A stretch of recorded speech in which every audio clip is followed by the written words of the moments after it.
আসসালামু আলাইকুম ওয়া রাহমাতুল্লাহি ওয়া বারাকাতুহু। মহান আল্লাহ রাব্বুল আলামিনের দরবারে লাখো কোটি শুকরিয়া। প্রতি বছরের ন্যায় এবছরেও 3 দিন ব্যাপী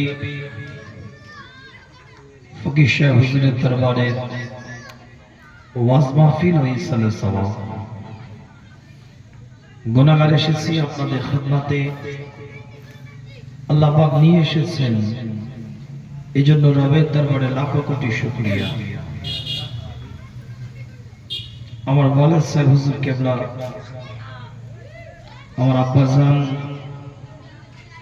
ফুরফুরা শরীফের গদ্দারি শিল্পী, মুজাদ্দিদের জামানের পূর্ণ কামালিয়াতের অধিকারী কাইয়ুমুজ্জামান আলা হযরত বড় হুজুর পীর কেবলা রাহমাতুল্লাহ আলাইহির ছোট সাহেবজাদা হুজুর কেবলা উক্ত মাহফিলে বহু বছর ধারাবাহিকভাবে ঠিক এই সময় 26 তারিখে আপনাদের খেদমতে এসে কিছু সময় দিতেন, আপনাদেরকে দোয়া দিতেন। আল্লাহ পাকের ইচ্ছা, আল্লাহ যাতে রাজি, আমরা বান্দারাও তাতে রাজি। গত 5ই ফেব্রুয়ারি তাহাজ্জুদের ওয়াক্তে আল্লাহর ডাকে সাড়া দিয়ে দুনিয়া থেকে বিদায় নিয়েছে। মনের দিক থেকে বুঝতেই পাচ্ছেন পরিস্থিতি আমার কেমন।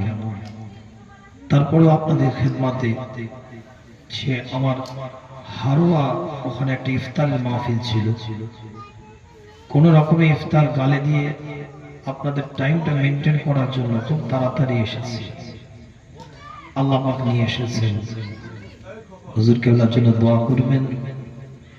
জিকিরের হালাতে আল্লাহটাকে সাড়া দিয়েছেন। আর ফকির সাহেব হুজুরের সাথে আমার আব্বাজানের একটা আলাদা সম্পর্ক ছিল। আমি একবার নয়, বহুবার ছোটবেলায় হুজুরের সাথে এসেছি এখানে। তখন ওই মাটির ঘর ছিল। তারপরে আর আসার সুযোগ হয়নি, কিন্তু হুজুর কেবলা আসতেন। গুনাহগারের জন্য দোয়া করবেন, হুজুর কেবলার জন্য দোয়া করবেন, এবং এই ফকির সাহেব হুজুরের দরবারের জন্য আপনারা সহযোগিতা করবেন, ভালোবাসা দিয়ে, মোহাব্বত দিয়ে। তাই অনুরোধ রাখি, আশেপাশে যারা আছেন, ইতিবিক্ষিপ্ত অবস্থায় যারা ঘোরাফেরা করছেন, মাইকের আওয়াজ যত দূর পর্যন্ত পৌঁছাচ্ছে, সকলে মাজলিসের মধ্যে চলে আসেন। আমাদের মাহফিল রাতের বেশি অংশ নাই, রাত 12টা থেকে 12টা 15 ম্যাক্সিমাম সমাপ্ত হবে। সকলে মাজলিসের মধ্যে চলে আসেন। অল্প সময় দোয়া নেওয়ার উদ্দেশ্যে দু একটা আলোচনা করে আপনাদের খেদমত থেকে বিদায়। সকলে মাহফিলের মধ্যে এসে বসেন, মাজলিসের মধ্যে এসে বসেন। ইন্নাল হামদালিল্লাহ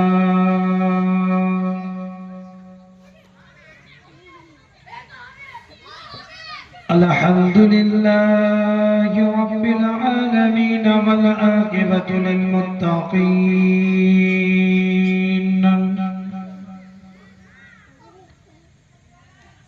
ওয়াসসালাতু ওয়াসসালাম আলা রাসূলিহি وعلى آله وأصحابه أجمعين.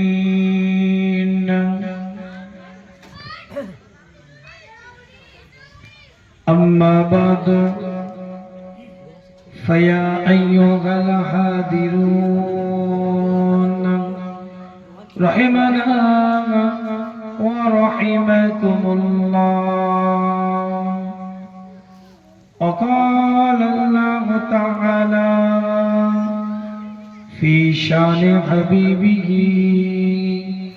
تكريما على رسوله تعظيما لرسوله إن الله وملائكته يصلون على النبي يا أيها الذين آمنوا صلوا عليه وسلموا تسليما اللهم صل على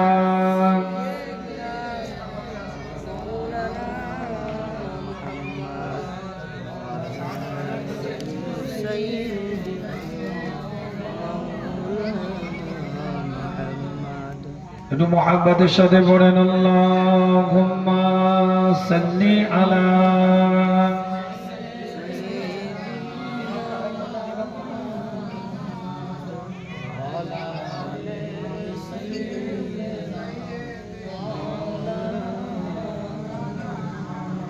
मरीजे शाह खुबा हो शफा से मुझको क्या मतलब मरीजे शाह खुबा हो शफा से मुझको क्या मतलब तबीब रहा अपना लो दवा से मुझको क्या मतलब अल्लाहुम्मा सल्ली अला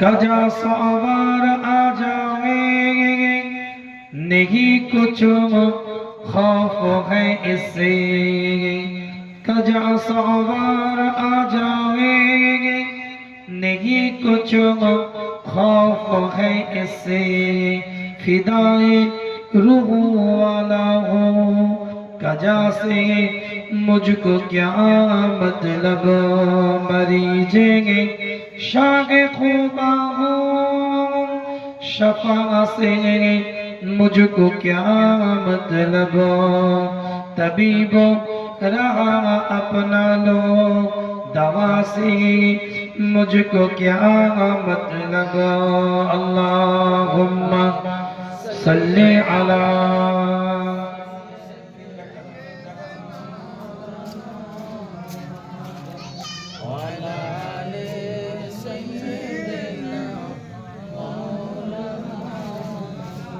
যাদের হৃদয় আছে আল্লাহর ভয় তারা কবু কত ভুলে যায় না আল্লাহর প্রেম ছাড়া এই দুনিয়ায় কারো কাছে কোনো কিছু চাই না যাদের হৃদয় আছে আল্লাহর ভয় তারা কবু কত ভুলে যায় না আল্লাহর প্রেম ছাড়া এই দুনিয়ায় কারো কাছে কোনো কিছু চাই না রাতে রাদারে যারা সিজদাতে রয় দু চোখে অশ্রুতে নদী যেন বয় রাতে রাদারে যারা সিজদাতে রয় দু চোখে অশ্রুতে নদী যেন বয় ছলনার হাতছানি যতই আসুক পিছনে ফিরেও তাকায় না যাদের হৃদয় আছে আল্লাহর ভয় তারা কত ভুলে যায় না আল্লাহর প্রেম ছাড়া এই দুনিয়ায় কারো কাছে কোনো কিছু চাই না দিন কায়েমের পথে যারা অবিচল তারা হলো আল্লাহর প্রিয়জন বাতিলের কাছে যারা হার মানে না সংগ্রাম করে যায় অমরণ দিন কায়েমের পথে যারা অবিচল তারা হলো আল্লাহর প্রিয়জন বাতিলের কাছে যারা হার মানে না সংগ্রাম করে যায় অমরণ হেরার আলোতে জাগা হৃদয় রঙিন হাতে আলো কোরআনের দীপ্ত সঙ্গীন হেরার আলোতে জাগা হৃদয় রঙিন হাতে আলো কোরআনের দীপ্ত সঙ্গীন সত্যের পথে যারা নিবেদিত প্রাণ শত্রুকে কবু ভয় পায় না যাদের হৃদয় আছে আল্লাহর ভয় তারা কবু কত ভুলে যায় না আল্লাহর প্রেম ছাড়া এই দুনিয়ায় কারো কাছে কোনো কিছু চাই না। আল্লাহুম্মা সাল্লি আলা।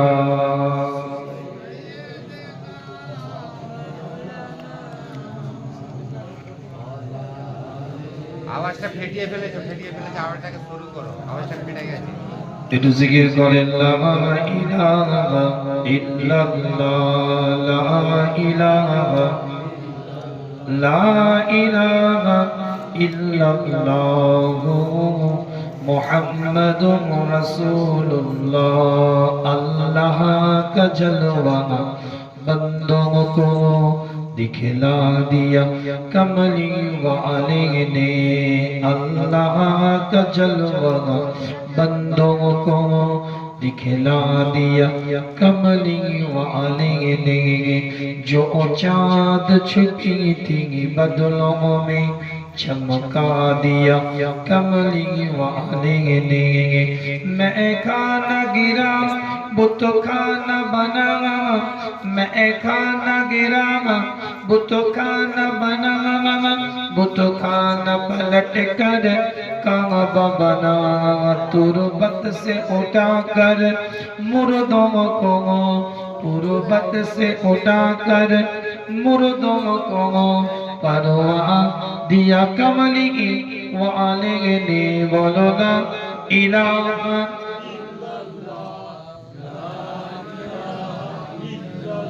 ला इलाहा इल्लल्लाह मुहम्मदुर রাসূলুল্লাহ। উপস্থিত হাজির মজলিস, ব্রাদার ইসলাম, আমার দিন দরদি নেককার পরেশগার ইমানদার মুত্তাকি, খুব সংক্ষেপ আলোচনা আপনাদের খেদমতে। হুজুর কেবলা আসতেন দোয়া নিতে, দোয়া দিতে। তো ভাইরা আমার কাছে গেলেন, যে আমি বললাম এই বছরটা আমি ম্যানেজ করে দেব, তা আগামীতে কি হবে ডায়েরি দেখতে হবে। কেন সাধারণত রমজানে আফতারের কিছু মাজলিস নেওয়া হয়, আর বাৎসরিক কিছু জালসা ছাড়া স্বাভাবিকভাবে জালসা সেভাবে নেওয়া হয় না। সূরার নাম সূরাতুল আল ইমরান, কোরআন শরীফ ৩য় নম্বর সূরা, যে সূরার মধ্যে ২০০টা আয়াত আছে। এই সূরা থেকে ৩টে আয়াতের উপরে সংক্ষেপে একটু আলোচনা করব। আল্লাহ যদি আমার মুখ থেকে বলিয়ে নেন, সংক্ষেপ কিছু আপনাদের খেদমতে কথা, কিন্তু তার আগে এই মাজলিসের একটু গুরুত্ব আপনাকে আমাকে বুঝতে হবে। আল্লাহ পাক কোরআনের মধ্যে জানিয়ে দিচ্ছেন, ওয়ামান আহসানু কাওলান মিম্মান দাআ ইলাল্লাহ ওয়া আমিলা সালিহান ওয়া ক্বালা ইন্নানী মিনাল মুসলিমিন। ওই ব্যক্তি আল্লাহর কাছে সবথেকে বেশি প্রিয়, আল্লাহ পাক আলা মাকাম দিয়ে থাকেন ওই ব্যক্তিকে, যে ব্যক্তি বান্দাকে আল্লাহর রাস্তায় আহ্বান করে, আল্লাহর রাস্তায় ডাকতে থাকে। এখানে ফকির সাহেব হুজুর তিনি তার কাজ করে দিয়েছেন। যেমন আমাদের ঐতিহাসিক ঈসা আলাইহিস সালাম 3 দিন ব্যাপী মুজাদ্দিদে জামান, তিনি তার কাজ করেছেন, দাওয়াত দিয়ে দিয়েছেন। তিনি তার 26 নম্বর ওসিয়াতের মধ্যে স্পষ্ট বলে দিচ্ছেন, এটা কোনো প্রচলিত ওরস নয়, এটা মেলা নয়। এই দিনে আমার বাপ মারা যায়নি, মাও মারা যায়নি, আমার পীরও মারা যায়নি। এটা নিছক ওয়াজ মাহফিল ও ঈসা আলাইহিস সালাম 1891 খ্রিস্টাব্দে মুজাদ্দিদে জামান রাহমাতুল্লাহ আলাইহি প্রতিষ্ঠিত করলেন। তিনি তার হায়াতে থাকাকালীন 48 বছর নিজ হস্তে তিনি পরিচালিত করেছেন। 1937 সালে তিনি ওয়াসিয়াতনামা লিখছেন, ইন্তেকালের 2 বছর আগে। 39 সালে তিনি ইন্তেকাল করেছেন। 37 সালে তিনি ওয়াসিয়াতনামাতে উল্লেখ করছেন তার স্বপ্নটা কি, কেন এই মাহফিলটা তিনি করলেন। শুধু তাই নয়, তিনি এরকমও বললেন যে আমার ভক্ত মুরিদ মুরিদের সন্তানেরা তারাও যেন তাদের গ্রামে এইরূপ ওয়াজ মাহফিল করে। অবশ্য তাদের এই ওয়াজ মাহফিলটা দুনিয়াবি স্বার্থের কারণে যেন না হয়, আল্লাহর জন্য যেন হয়। তো আজকে ফকির সাহেব হুজুর এখানে একটা ওয়াজ মাহফিল করলেন, 3 দিন ব্যাপী ওয়াজ মাহফিল, সম্ভবত 1989 সালে প্রতিষ্ঠিত, না 79, এটা প্রতিষ্ঠিত আপনাদের 1989। যাই হোক, সম্ভবত বোর্ডে দেখছিলাম 89 না 79, এখন মনে পড়ছে না। 1335 মনে হচ্ছে, দেখছিলাম বাংলার সময় ফকির সাহেব যে এটা প্রতিষ্ঠিত করেছে, তিনি তার উদ্দেশ্য ক্লিয়ার, বান্দাকে আল্লাহর রাস্তায় ডেকে দিয়ে চলে গেছে। 3 দিন এখানে কোরআনের আলোচনা হয়েছে, ক্লাসের দায়িত্ব যিনি নিয়েছেন তিনি ক্লাস করেছেন। ছাত্ররা যদি পড়া না করে, পড়া যদি না শুনে, তাহলে তাদের কোনো দোষী নেই। উদ্দেশ্যটা কি, নিয়তটা কি? মানুষকে আল্লাহর রাস্তায় ডাকা, রবের পথের পথিক বানানো, সুন্নাত ভিত্তিক জীবন তৈরি করা। সেই উদ্দেশ্য নিয়ে তিনি বান্দাকে আল্লাহর রাস্তায় ডেকে দিয়েছে, আল্লাহর রাস্তায় রূপ দেখিয়েছে। আল্লাহ নবী, আল্লাহ রাসূল, সাহাবা کرام হুজুরদের সাথে আলাপ আলোচনা করে এক একটা কোরআনের আয়াতকে আল্লাহ পাক নাযিল করে দিতে থাকে। সূরার নাম সূরাতুল আয-যারিয়াত, 51 নম্বর সূরা, 55 নম্বর আয়াতটা বলে আপনি দেখেন, আল্লাহ পাক কোরআন দিয়ে জানিয়ে দেয়, পরিষ্কার কোরআন তার ভাষার মধ্যে দিয়ে এলান করে দেয়, ওয়াযাক্কির ফা ইন্নাজ যিকরা তানফাউল মুমিনিন। আল্লাহ কোরআন নাম দিয়ে জানিয়ে দেয়, নবী আপনি উপদেশটা দিতে থাকেন। রাসূলুল্লাহকে বলে দিচ্ছে আল্লাহ, আপনি উপদেশটা দিতে থাকেন, ওয়াযাক্কির আপনি উপদেশটা দিতে থাকেন, ফা ইন্নাজ যিকরা তানফাউল মুমিনিন, নিশ্চয়ই এই মুমিনদের জন্য উপদেশটা উপকারে চলে আসবে। সুবহানাল্লাহ, আরেকটু জোরে বলুন সুবহানাল্লাহ। উপদেশ দেওয়া, এই উপদেশ দেওয়ার জায়গাটা ফকির সাহেব তৈরি করে দিয়েছে। আপনি আমি নিব না, সেটা আপনার আমার দুর্বলতা।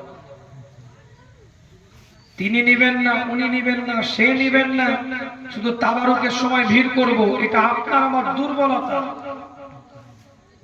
কিন্তু 3 দিন কাজটা কি? ইসলামকে চেনানোর জন্য, শরীয়তকে চেনাবার জন্য, কোরআনকে বোঝাবার জন্য, ইসলামের আইনটাকে মানব জীবনে বাস্তবায়ন করার জন্য। ক্লাস যত বেশি হবে, জ্ঞান তো তত বেশি হবে। কি ভাই, কথা ঠিক বলছি না? এত সুন্দর একটা পরিবেশ, এটা বাঁধানো পরিবেশ, যেখানে বসলেই আল্লাহ খুশি হয়ে যাবে, যেখানে বসলে আল্লাহ আল্লাহ রাসূলের আদর্শ পাওয়া যাবে। এরকম একটা পরিবেশ ছেড়ে দিয়ে যদি আমি বাড়িতে বসে থাকি, তাহলে দুর্ভাগ্য ছাড়া কিছু না, হতভাগা ছাড়া কিছু নয়। আপনি আধ ঘন্টা পরে আসতে পারলেন, আধ ঘন্টা আগে আসতে পারলেন না। ইয়া নবী সালামু আলাইকা দাঁড়িয়েছে, তখন আপনি আসলেন। 20 মিনিট আগে আসলে তো দুটো কোরআন শুনতে পেতেন। আধ ঘন্টা আগে আসলে তো দুটো হাদিস শুনতে পেতেন। আপনার আশাটা হলো, কিন্তু টোটাল ক্লাসটা না করার কারণে জান্নাতের টুকরাই অল্প সময় সীমিত টাইম বসা হতো তাকদীরে। একাধিক আয়াত দ্বারা প্রমাণিত। এই জায়গার গুরুত্ব আলাদা, মহান আলাদা, পরিবেশ আলাদা। আল্লাহ নবী মুহাম্মদ রাসূলুল্লাহ সাল্লাল্লাহু আলাইহি ওয়াসাল্লাম সাহাবায়ে কেরাম হুজুরদের সাথে আলাপ আলোচনা করতে থাকে। আল্লাহ নবী মুহাম্মদ রাসূলুল্লাহ সাল্লাল্লাহু আলাইহি ওয়াসাল্লামের উপরে এক একটা কোরআনের আয়াত আল্লাহ পাক নাযিল করে দেয়। আমি বলি না কোরআন জানিয়ে দেয়। সূরার নাম সূরাতুল আনফাল। কোরআন শরীফ 8 নম্বর সূরাটা খুলে দেখেন, দ্বিতীয় নম্বর আয়াতের মধ্যে আল্লাহ পাক জানিয়ে দেয়, ইন্নামাল মুমিনুনা আল্লাযী ইযা যুকিরাল্লাহু ওয়াজিলাত কুলুবুহুম ওয়া ইযা তুলিয়াত আলাইহিম আয়াতুহু ওয়া যাদাতহুম ঈমানা ওয়া আলা রাব্বিহিম ইয়াতাওয়াক্কালুন।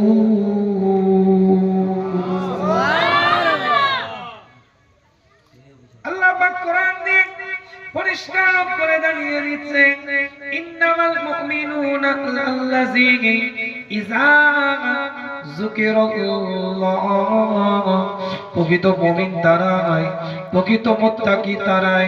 প্রকৃত মুমিনের পরিচয় তাদের মধ্যে থেকে পাওয়া যাবে যাদের সামনে আল্লাহর জিকিরটা হলে, আল্লাহ স্মরণটা হলে, আল্লাহ জিকিরে তাদের অন্তরটা কাঁপতে থাকবে, ভাইব্রেটিং করতে থাকবে, কম্পনিত হতে থাকবে।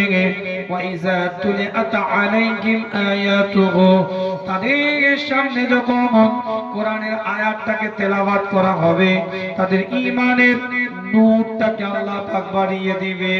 সুবহানাল্লাহ। তো মুমিন কোনদিন এখানে কোরআনের আলোচনা হবে রাস্তায় বসতে পারবে না। এখানে কোরআনের কথা হবে, মাথায় আড্ডা মারতে পারবে না। এখানে কোরআনের কথা হবে, বাড়িতে বসে থাকতে পারবে না। প্রকৃত মুমিন কোরআনের কথা শুনলে আল্লাহ জিকিরে তাদের অন্তরটা কাঁপবে, আর কোরআনের তেলাওয়াতের কারণে তাদের ঈমানের নূরটা বাড়তে থাকবে। সুবহানাল্লাহ। কেমন নূর? হাদিসের ইবারত এসেছে একাধিক। কিতাবটা খুলে দেখেন, অন্য একটা ইবারতের মধ্যে আল্লাহ পাক এলান করে দিচ্ছে, সূরার নাম সূরাতুল আরাফ। আগেরটা বললাম সূরার নাম সূরাতুল আনফাল, এটা 7 নম্বর সূরা, 204 নম্বর আয়াত। আল্লাহ পাক কোরআন দিয়ে জানিয়ে দেয়, ওয়া ইযা কুরিআল কুরআন ফাসতামিউ লাহু ওয়া আনসিতু লাআল্লাকুম তুরহামুন। আল্লাহ কোরআন দিয়ে জানিয়ে দেয়, যে জায়গাটায় আল্লাহ কোরআনটাকে তেলাওয়াত করা হতে থাকবে, আল্লাহ পাকের কোরআনটাকে যে স্থানটায় তেলাওয়াত করা হতে থাকবে, ওয়া ইযা কুরআল কুরআন, যে জায়গায় তেলাওয়াত করা হতে থাকবে, সেই জায়গাটায় তোমরা কেমন ভাবে বসবে, বসার পদ্ধতিটা কেমন হবে, ডিসিপ্লিনটা কেমন হবে, শিষ্টাচারটা কেমন হবে, নিয়মটা কেমন হবে, পদ্ধতিটা কেমন হবে, আল্লাহ কোরআন দিয়ে জানিয়ে দেয়।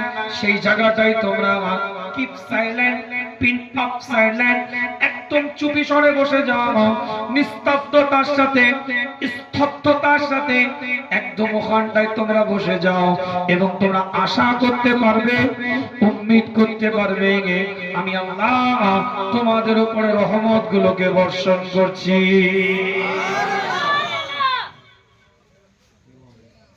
কি বলছি বুঝতে পারছেন? কটা আয়াত বললাম? টোটাল 4টে আয়াত বললাম। কেন বললাম? এই জায়গার মহত্বটাকে বোঝাবার জন্য, এই জায়গার গুরুত্বটাকে বোঝাবার জন্য। প্রথম ইবারত দিয়ে এটাই বোঝালাম, বান্দাকে আল্লাহর রাস্তায় ডাকা, আল্লাহর রাস্তায় আহ্বান করা, বান্দাকে আল্লাহর রাস্তায় ডাকা, আল্লাহর রাস্তায় আহ্বান করা, এটা প্রকৃত আল্লাহ পাকের কাছে সব থেকে নেককার বান্দাদের কর্মকাণ্ড, ঈমানদারদের মধ্যেও টপ র‍্যাঙ্কের মানুষদের কর্মকাণ্ড। যে কাজটা করার জন্য ফকির সাহেব 3 দিন ব্যাপী মাহফিল তৈরি করেছে। আবার সূরা আয-যারিয়াত থেকে আবার প্রমাণ করলাম। আগেরটা ছিল সূরার নাম হামিম। সূরা হামিমের আল্লাহ পাক এই আয়াতটাকে নাযিল করেছে। সূরা আয-যারিয়াত থেকে আবার প্রমাণ করলাম, মুমিন বান্দারা এখান থেকে উপকৃত হবে। উপদেশটাকে নেওয়ার পরে সূরা আনফাল থেকে দলিল দিলাম আপনাদের খিদমতে।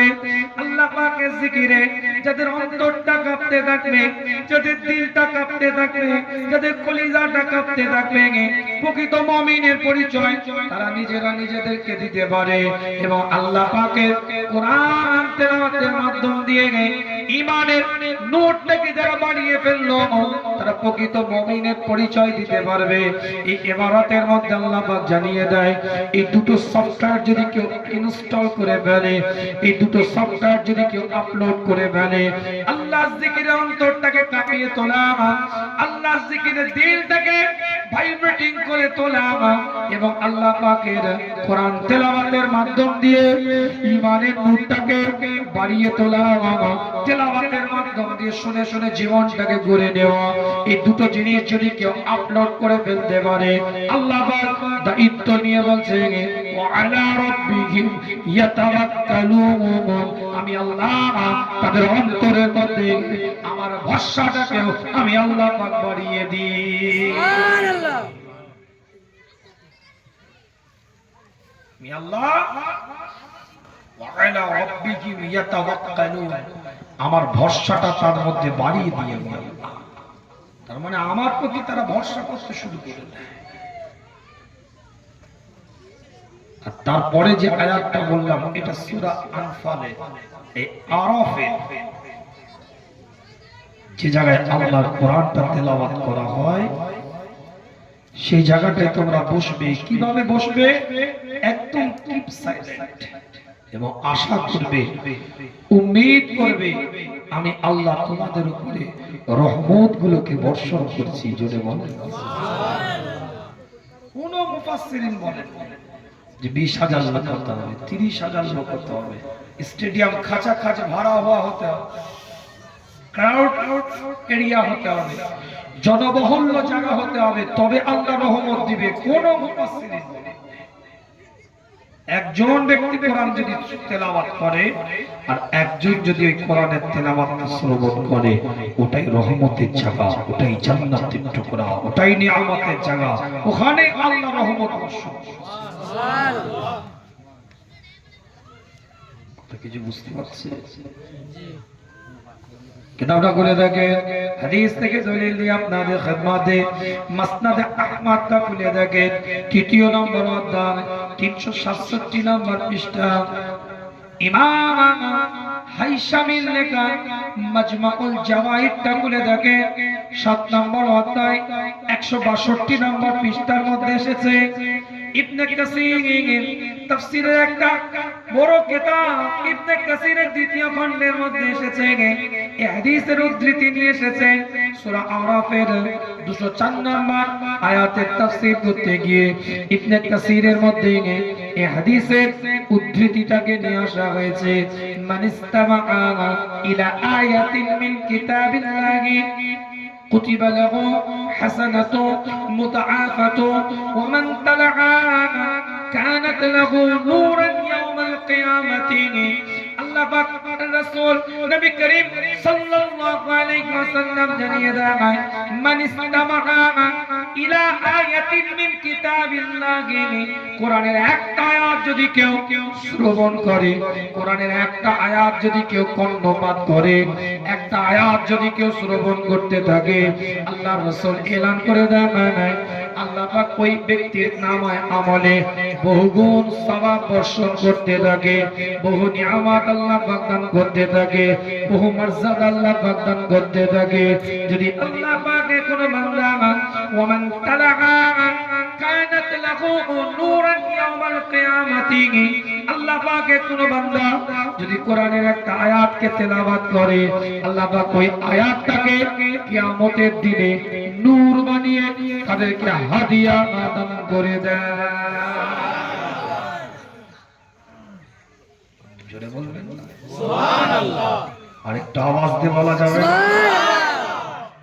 কি বললেন বুঝতে পারলেন? অন্য একটা ইবারতের মধ্যে এসেছে, এই আয়াতের ব্যাখ্যা করতে গিয়ে মুফাসসিরিনরা বলছেন, সুনানে দারামির মধ্যে এসেছে হাদিসটা, মুসান্নিফ ইবনে আব্দুর রাজ্জাক এর মধ্যে এসেছে, একাধিক গ্রন্থের মধ্যে এসেছে, হাদিসের ইবারতের মধ্যে পাওয়া যায়, মান ইস্তামা ইলা আয়াতিন কুতিবা লাহু হাসানাতু মুদআফাতু। আগের ইবারতে বলা হলো, এই ইবারতে বলা হচ্ছে মান ইস্তামা ইলা আয়াতিন মিন কিতাবিল্লাহি কানাত লাহু নূরা। আগের আয়াতে বলা হলো যে ব্যক্তি, আগের ইবারতের হাদিসে বলা হয়েছে যে ব্যক্তি কোরআনের আয়াতটাকে শ্রবণ করে, হাসানাতু মুদআফাতু, তাদের উপরে আমার আল্লাহ পাক অশেষ সওয়াব দান করতে থাকে। আর এই ইবারতে বলা হচ্ছে মান ইস্তামা ইলা আয়াতিন কিতাবিল্লাহি, কোরআনের একটা আয়াতকে যদি কেউ শ্রবণ করে, কানাত লাহু নূরা, এই শ্রবণ করার জন্য আল্লাহ পাক তাদেরকে নূর হিসাবে কিয়ামতের ময়দানে ওই আয়াতগুলোকে আল্লাহ পাক হাদিয়া দান করে দেয়।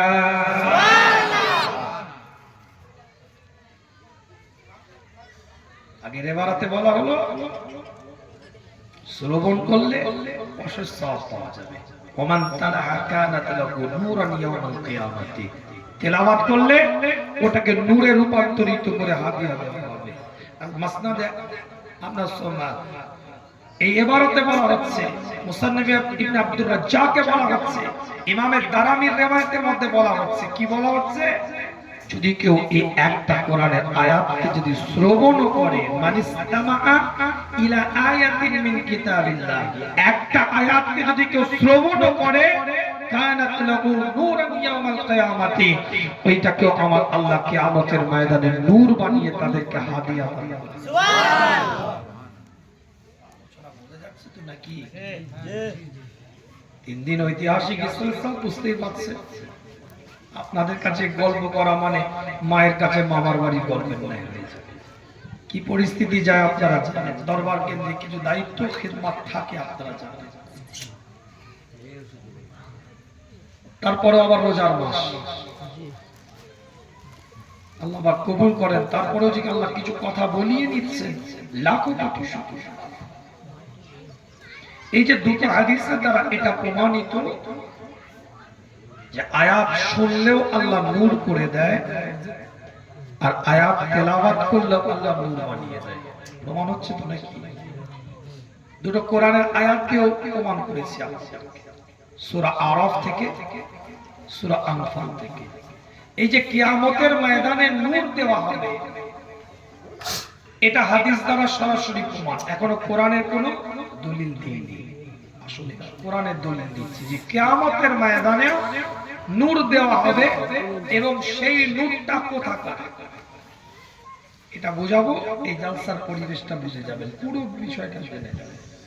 কোরআন শরীফ, সূরার নাম সূরাতুল হাদীদ, 57 নম্বর সূরা, 12 নম্বর আয়াতের মধ্যে আল্লাহ বলছেন, ইয়াউমা তারাল মুমিনিনা ওয়াল মুমিনাত ইয়াসআ নূরুহুম বাইনা আইদিহিম ওয়া বিআইমানিহিম বুশরাকুমুল ইয়াওম জান্নাতুন তাজরি মিন তাহতিহাল আনহার খালিদিনা ফিহা যালিকা ওয়াল ফাওজুল আযীম। আল্লাহ নবী, আল্লাহ রাসূল, সাহাবায়ে কেরাম হুজুরদের সাথে আলাপ আলোচনা করে আল্লাহ নবী মুহাম্মদুর রাসূলুল্লাহ সাল্লাল্লাহু আলাইহি ওয়াসাল্লামের উপরে এক একটা কোরআনের আয়াতকে আল্লাহ পাক নাযিল করে দেয়। সূরার নাম সূরাতুল হাদীদ, 57 নম্বর সূরা, 12 নম্বর আয়াতটা আপনি খুলে দেখেন, পরিষ্কার করে কোরআন তার ভাষার মধ্যে দিয়ে জানিয়ে দেয়, ইয়াউমা তারাল মুমিনিনা ওয়াল মুমিনাতি ইয়াসআ নূরুহুম বাইনা আইদিহিম ওয়া বিআইমানিহিম। আল্লাহ কোরআন দিয়ে জানিয়ে দেয়, পরিষ্কার করে লেখা আছে, কাল কিয়ামতের ময়দানে, কাল হাসরের ময়দানে মুমিন আর মুমিনাত অর্থাৎ পুরুষ এবং মহিলা দাঁড়িয়ে থাকবে, মুমিন মুমিনাত দাঁড়িয়ে থাকবে। আল্লাহর পক্ষ থেকে জানিয়ে দেওয়া হয়, ইয়াসআ নূরুহুম বাইনা আইদিহিম ওয়া বিআইমানিহিম। আমার আল্লাহ তাদেরকে দুটো নূর দিবে, দুটো আলো দিবে, দুটো জ্যোতি দিবে। একটা নূর তাদের হাতে চমকাতে থাকবে, আর একটা নূর তাদের কপালের মধ্যে চমকাতে থাকবে।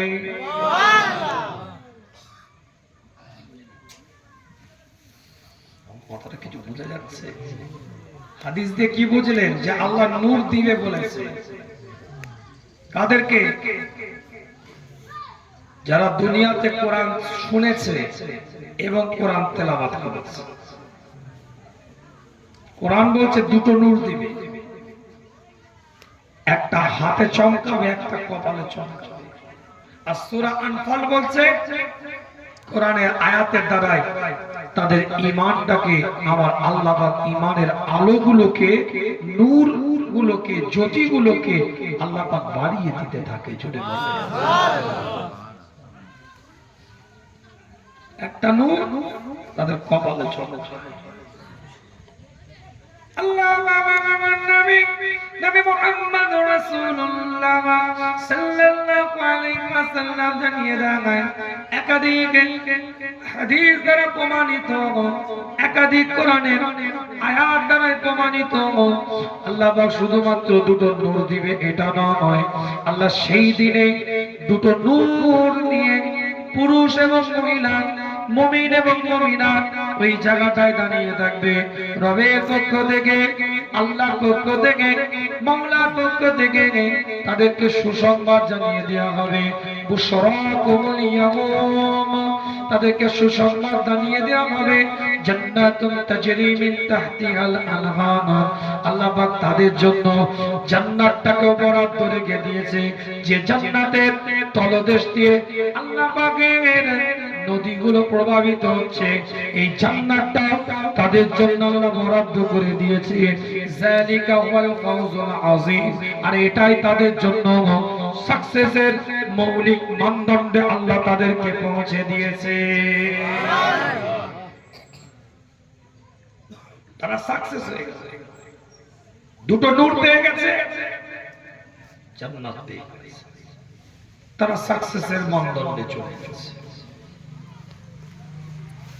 কিতাবটা খুলে দেখে ঠিক পরের আয়াতের মধ্যে আল্লাহ পাক জানিয়ে দেয়,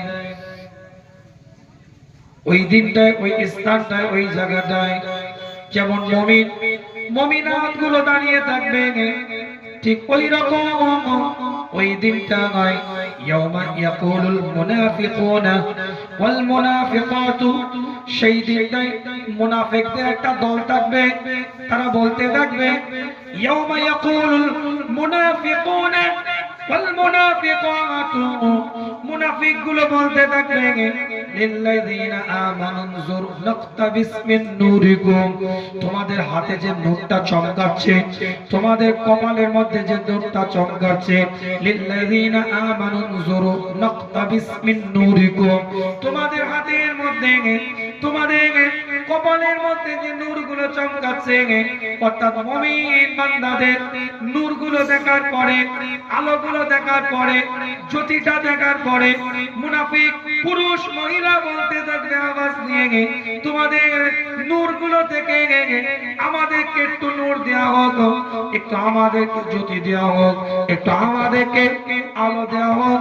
সঙ্গে সঙ্গে আওয়াজ দিয়ে মুমিন পুরুষ মহিলাগুলো বলতে থাকবে, পরিষ্কার করে লেখা আছে, পরিষ্কার করে কোরআন বলছে, ওই সময় নাকতাবিস মিন নূরিকুম, যখন তাদের কাছ থেকে সামান্য পরিমাণ আলো চাইবে, মুমিন পুরুষ মহিলাগুলো বলতে থাকবে, কলু, তারা সবাই মিলে বলতে থাকবে যে তোমরা ফিরে যাও, চলে যাও পিছনের দিকে, এখান থেকে আমরা আলোটাকে সংগ্রহ আমরা করি না, নয় তোমরা ফিরে যাও ওখানে যেখান থেকে আমরা আলোটাকে সংগ্রহ করেছি, সেখান থেকে তোমরা আলোটাকে সংগ্রহ করে নিয়ে এসো, এখানে তোমাদেরকে আমরা আলো দিতে পারবো না।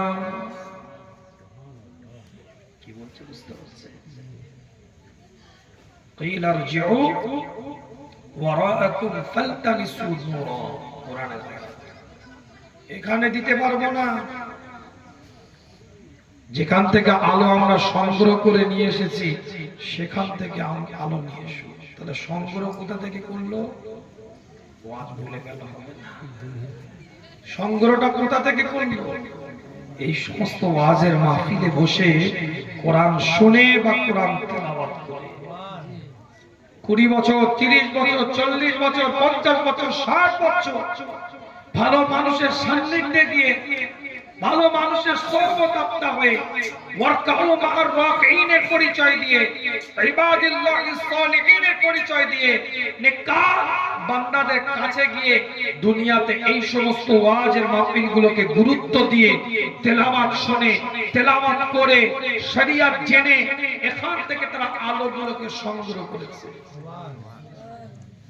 ওখানে আওয়াজ দিয়ে বললে হবে আলো দে, দিতে পারবে না। তাই বলবে কিলা উজিউ ওয়ারাআকুম ফালতামিসু নূরা। এখানে একটা ব্যাখ্যা আছে যে কতটা পরিমাণ আলো চেয়েছে তাদের কাছ থেকে, কি পরিমাণ আলো চেয়েছে। নাকতাবিস মিন নূরিকুম, এই আয়াতের তাফসীর করতে গিয়ে মুফাসসিরিনরা বলছেন, আমি একটা উদাহরণ দিচ্ছি আপনাদেরকে, কি পরিমাণ আলো চেয়েছে, অতি সামান্য পরিমাণ। তাহলে আপনারা মনে করতে পারেন সামান্য পরিমাণ আলো দিলে কি হয়েছে। আচ্ছা বলেন তো এটা কিসের আলো? কিসের আলো এটা? সবাই বলবে এক বাক্যে মোবাইলের আলো। যে জীবনে ব্যবহার করে না মোবাইল সেও বলবে এটা মোবাইল। কিন্তু আদৌ কি এটা মোবাইলের আলো নয়? এটা মোবাইলের আলো নয়।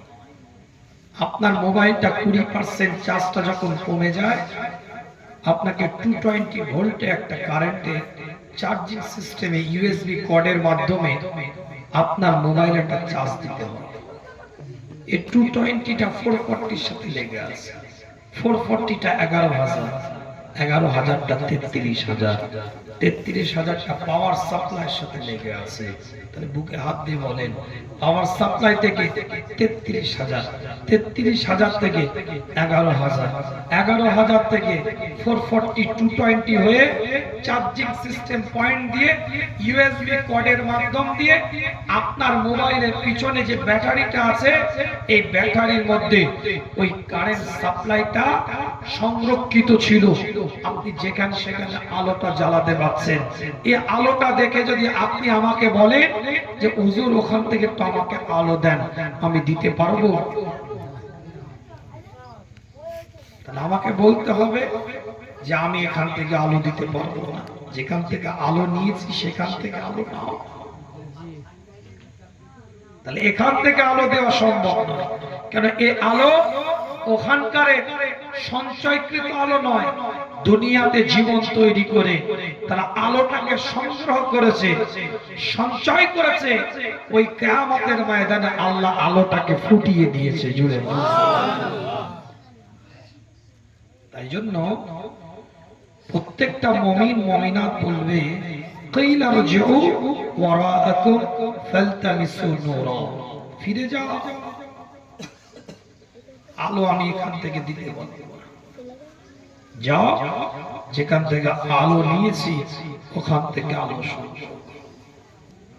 কিতাবের রিওয়ায়াতের মধ্যে পাওয়া যায় আল্লাহ পাকের মুমিন বান্দা বান্দীগুলোকে মুনাফিক বান্দা, মুনাফিক ব্যক্তিত্বগুলো যখন, পুরুষ মহিলাগুলো যখন বারবার বিরক্ত করতে থাকবে, বারবার বলতে থাকবে আমাদেরকে একটু নূর দাও, আমাদেরকে একটু আলো দাও, আমাদেরকে একটু জ্যোতি দাও, বারবার যখন বিরক্ত করতে থাকবে, আওয়াজ দিয়ে তারা বলবে কিলা রজিউ ওয়ারাআকুম ফালতামিসু নূরা।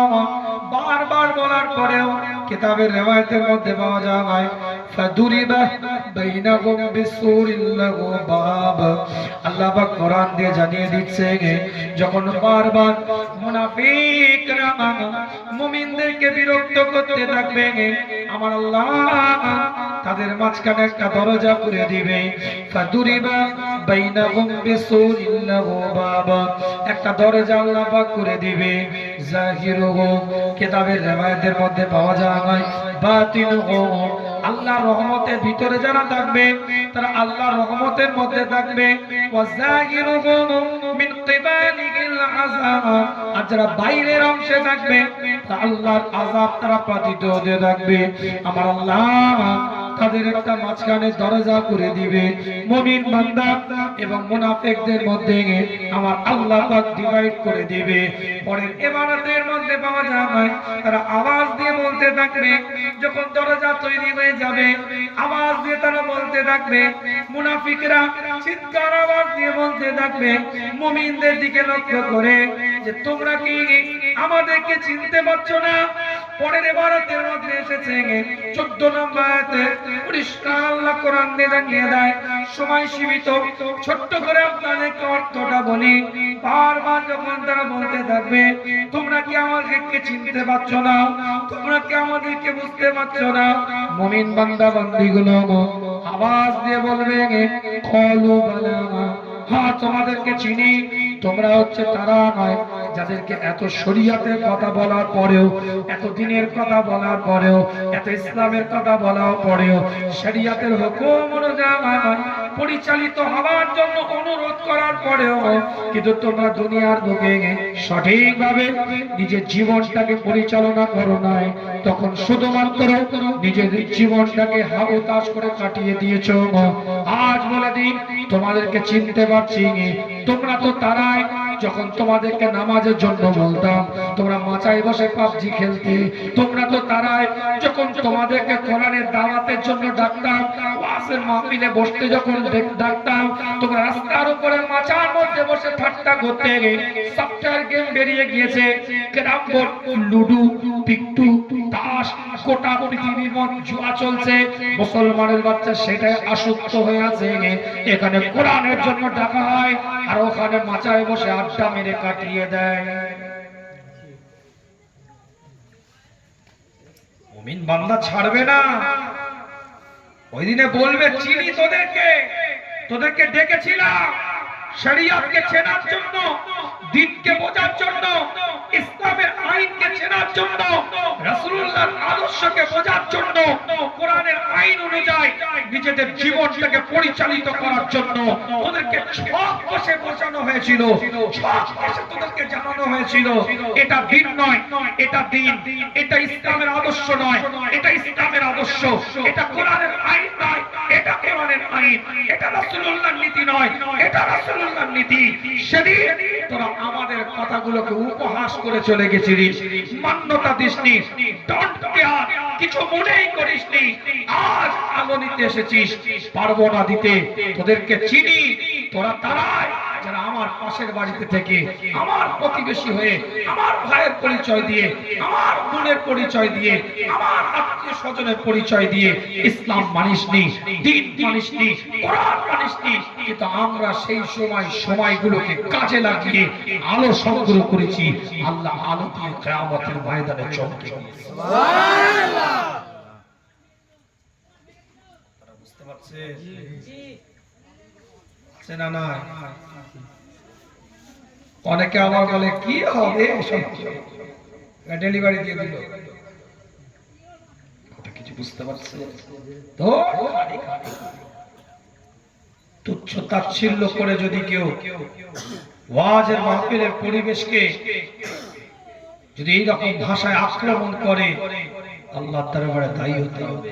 আমি ফতোয়া দিচ্ছি না, কিন্তু ভালো মুফতির কাছে যাবেন, ফতোয়া তার উপরে পড়ে গেছে, শরীয়তের বিধান যায়। কথা কিছু বুঝতে পারছে? আম মজলিসে আমি ফতোয়া দিতে পছন্দ করি না, কিন্তু তারপরেও বলি যদি কেউ তুচ্ছ তাচ্ছিল্য করে, হেয় প্রতিপন্ন করে কোরআনের মাহফিল, শরীয়তের মাহফিল, দ্বীনের মাহফিলকে বিভিন্ন ভাষায় যদি আক্রমণ করে, খোদার কসম বলছি তার উপরে ফতোয়া পড়ে গেছে। আমি ফতোয়া দিচ্ছি না, ভালো মুফতির কাছে ফতোয়া জেনে নিতে পারে। কথা কিছু বুঝতে পারছে? কি বুঝছেন?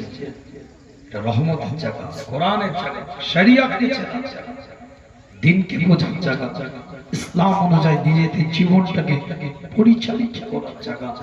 এক একটা বান্দাকে আল্লাহ কবুল করে নিয়ে ওলি বানিয়ে দেবে। জোরে বলেন সুবহানাল্লাহ। একটু জোরে বলা যাবে না? সুবহানাল্লাহ। চিৎকার দিয়ে বলা যাবে না সুবহানাল্লাহ।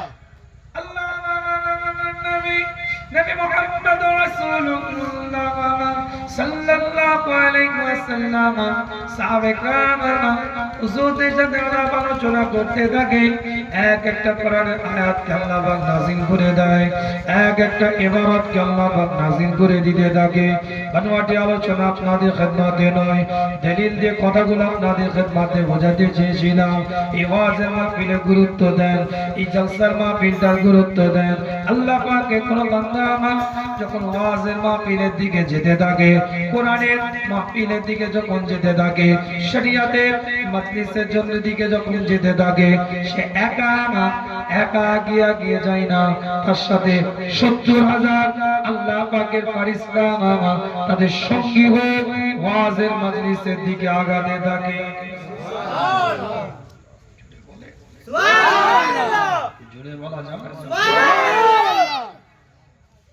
আল্লাহ নবী নবী মুহাম্মদ রাসূলুল্লাহ সাল্লাল্লাহু আলাইহি ওয়াসাল্লাম জানিয়ে দেয়, আল্লাহ পাকের কোন বান্দা, আল্লাহ পাকের কোন বান্দি সত্যকারে কোরআন শোনার জন্য, শরীয়তকে বোঝার জন্য, ইসলামকে চেনার জন্য, কোরআনের আইন অনুযায়ী নিজেদেরকে পরিচালিত করার জন্য যখন ওয়াজের মজলিসের দিকে যেতে থাকে, তাদের এক একটা কদমে কদমে আল্লাহ পাক সওয়াব লিখতে থাকে। এক একটা কদমে কদমে 10টা করে সওয়াব লিখতে থাকে। কিতাবের রিওয়ায়াতের মধ্যে পাওয়া যায়, পরিষ্কার করে লেখা আছে, আল্লাহ নবী আল্লাহ রাসূল জানিয়ে দেয়, যখন ওই ফেরেশতাগুলো ওই জায়গায় মজলিসটার মধ্যে চতুর্দিকে ঘিরে থাকে, আল্লাহ পাকের বান্দাগুলো, আল্লাহ পাকের বান্দীগুলো যখন ওই ওয়াজের মাহফিলের মধ্যে গিয়ে বসে যায়, চতুর্দিক থেকে ফেরেশতাগুলো আল্লাহর দিকে লক্ষ্য করে বলতে থাকে, হে রব্বে আল্লাহ, হে মাওলা, আপনি তো হুকুম দিয়েছিলেন এক একটা কদমে কদমে সওয়াব লেখার জন্য, এক একটা পায়ে পায়ে সওয়াব লেখার জন্য। এই বান্দা তো আর হাঁটছে না, এই বান্দা তো চলছে না, এই বান্দা তো কোরআনের মজলিসটার মধ্যে চুপ করে বসে বসে আল্লাহ পাক চাতক পাখির ন্যায় কোরআনের কথাগুলোকে শ্রবণ করছে। আমরা ফেরেশতারা আমাদের এখন দায়িত্বটা কি, এখন আমাদের কর্তব্যটা কি? কিতাবের রিওয়ায়াতের মধ্যে পাওয়া যায়, পরিষ্কার আর করে লেখা আছে, আল্লাহ পাকের তরফ থেকে এলান হয়ে যায়, আল্লাহ পাকের তরফ থেকে জানিয়ে দেওয়া হয়, আমার ফেরেশতারা এতদিন তো তোমরা কদমে কদমে নেকিগুলোকে লিখতে লিখতে এসেছিলে, এখন এই বান্দাগুলো এক জায়গায় যখন বসে গিয়েছে, তারা যখন নিঃশ্বাসটা নিচ্ছে, নিঃশ্বাসটা ছাড়ছে, তাদের নিঃশ্বাসে তোমরা সওয়াবটা লিপিবদ্ধ করো। আর তো হাঁটছে না, বসে আছে, নিঃশ্বাসের সাথে সওয়াব। কত বড় নিয়ামত চিন্তা, কত বড় মানবতা চিন্তা। দুঃখ, কষ্ট, বেদনা, এই জায়গা যেই সমস্ত মাহফিলগুলোকেও আমরা আস্তে আস্তে প্রাধান্য দেওয়াটা নিজেদের জন্য আমরা দুর্বল মনে করে ফেলছি। কি ভাই, কথাটা ঠিক বলছি না? এতগুলো আয়াত দিয়ে কি বোঝালাম, এতগুলো হাদিস দিয়ে কি বোঝালাম? এখানে ডাকাটা ইবাদত, এখানে বসে শোনাটা ইবাদত, এখানে তেলাওয়াত করাটা ইবাদত। দুনিয়ায় যদি এটা সঞ্চয় করে নিতে পারি, সংগ্রহ করে নিতে পারি, শুধু দুনিয়ার উপকার হবে না, আখিরাতেও আল্লাহ উপকারে উপকৃত করে জান্নাতি এই মাহফিলে বসার ওসিলায় আল্লাহ বানিয়ে দিতে পারে। সুবহানাল্লাহ বলবেন সুবহানাল্লাহ। আলোচনা বাড়িয়ে কষ্ট দেব না, রাসূলুল্লাহর সামনে দাঁড়িয়ে সালাতুস সালাম পাঠ করব।